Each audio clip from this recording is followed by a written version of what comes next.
Temos acompanhado Paulo na sua trajetória até Jerusalém, e é esse mesmo Paulo que nos ensina que a palavra de Deus ela é útil para ensinar, para exortar, para corrigir e para nos preparar para toda boa obra. Queremos fazer o bem. Hoje, Atos dos Apóstolos, capítulo 23. Caneta e papel na mão, está começando a Bíblia no meu dia a dia.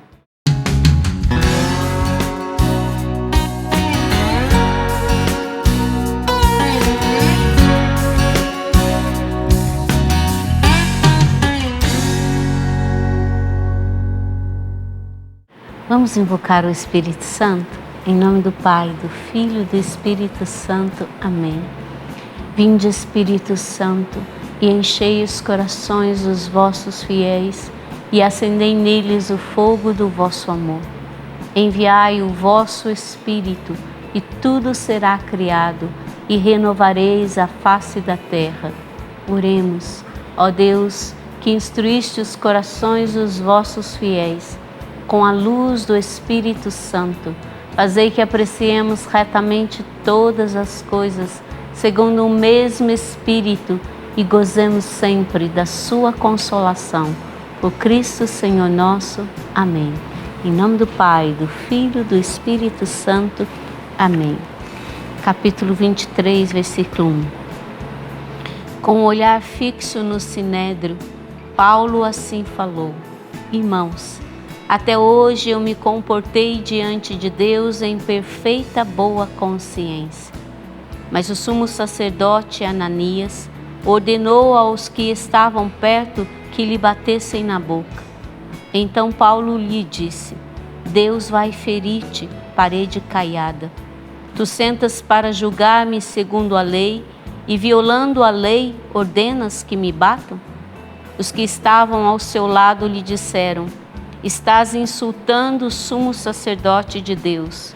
Paulo respondeu: Irmãos, eu não sabia que este é o sumo sacerdote.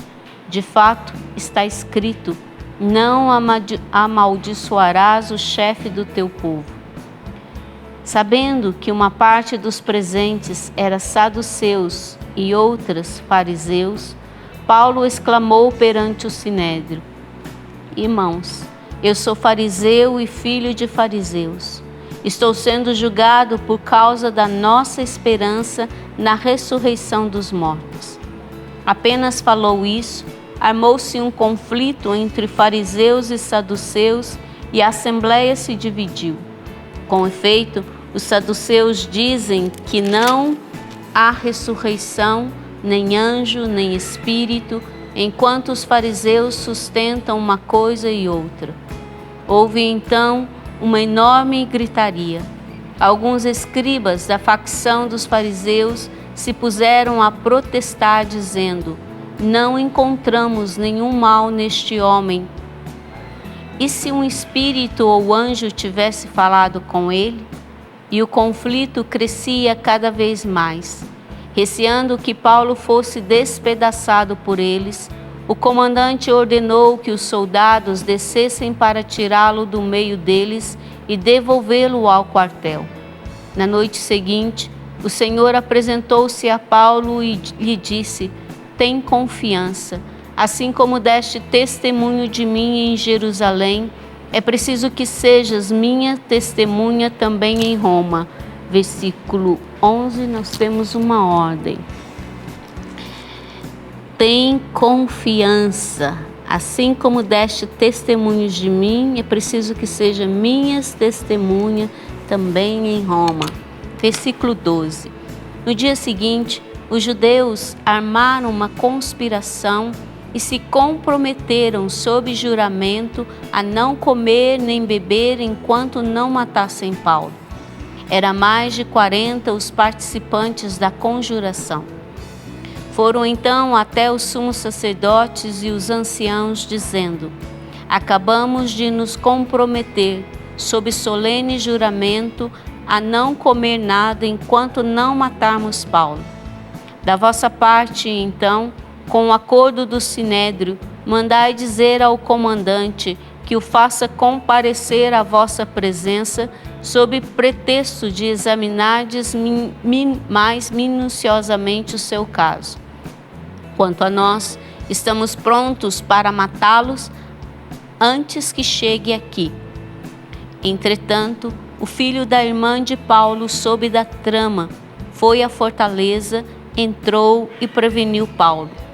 Este chamou uns dos centuriões e disse: leva este rapaz ao comandante, ele tem uma comunicação importante. Versículo 18.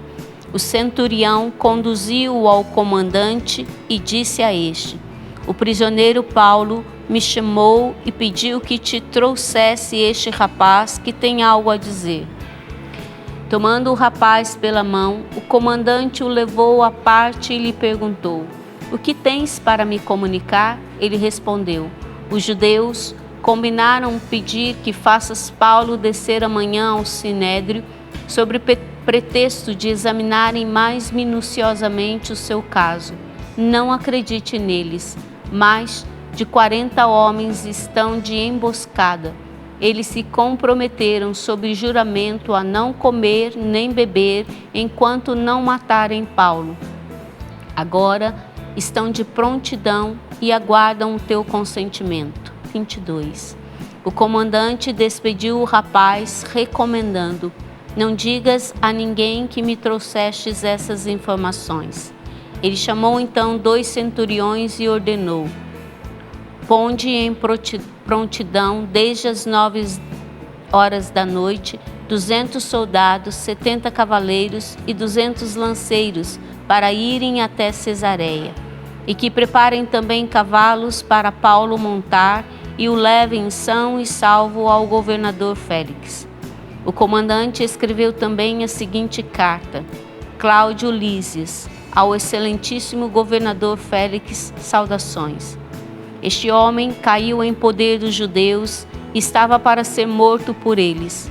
Então cheguei com a tropa e o arranquei das mãos deles, porque fiquei sabendo que era cidadão romano. Querendo averiguar o motivo por que o acusavam, mandei levá-lo ao sinédrio deles. Verifiquei que ele estava sendo incriminado por questões referentes à lei que os rege, não havendo nenhum crime que justificasse morte ou prisão. Informado de que existia por parte dos judeus um complô contra este homem, resolvi imediatamente enviá-lo a ti. Comuniquei aos acusadores que devem expor na tua presença o que eles têm contra este homem. Conforme lhes fora ordenado, os soldados tomaram Paulo e o levaram de noite até Antipátrida. No dia seguinte, os soldados voltaram à fortaleza e deixaram os cavaleiros seguir viagem com Paulo. Chegando a Cesareia, os cavaleiros entregaram a carta ao governador e lhe apresentaram Paulo. Depois de ler a carta, o governador quis saber qual era a sua província de origem. Informado de que ele era da Cilícia, disse-lhe: quando os teus acusadores chegarem, eu te ouvirei. E mandou que Paulo ficasse preso no palácio de Herodes. Denis, o que justifica tanto ódio da parte dos judeus a Paulo? Nesse texto, nós percebemos um grupo de judeus com a decisão firme de matar Paulo. Mas para entendermos isso, nós precisamos do contexto. O contexto é que este grupo falsamente acusa Paulo de profanar o templo de Jerusalém e de ir contra a lei de Moisés. Mesmo Paulo explicando a eles no seu discurso toda a sua trajetória dentro do judaísmo e sua conversão ao cristianismo.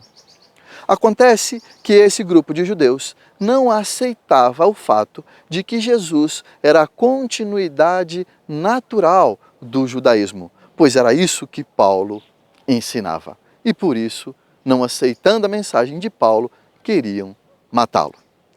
Veja, precisamos, como Paulo, entendermos que tudo converge para nosso Senhor Jesus Cristo.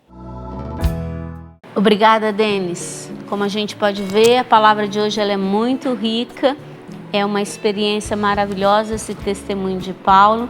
Vale a pena a gente se perguntar, como colocar essa palavra hoje em prática?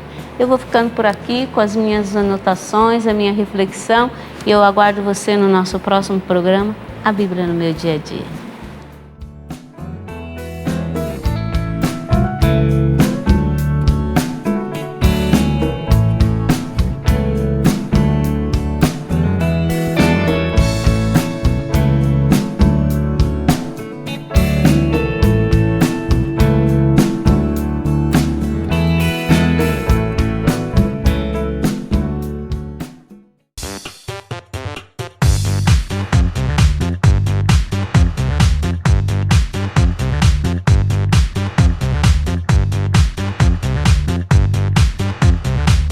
CançãoNovaPlay.com. Assine já!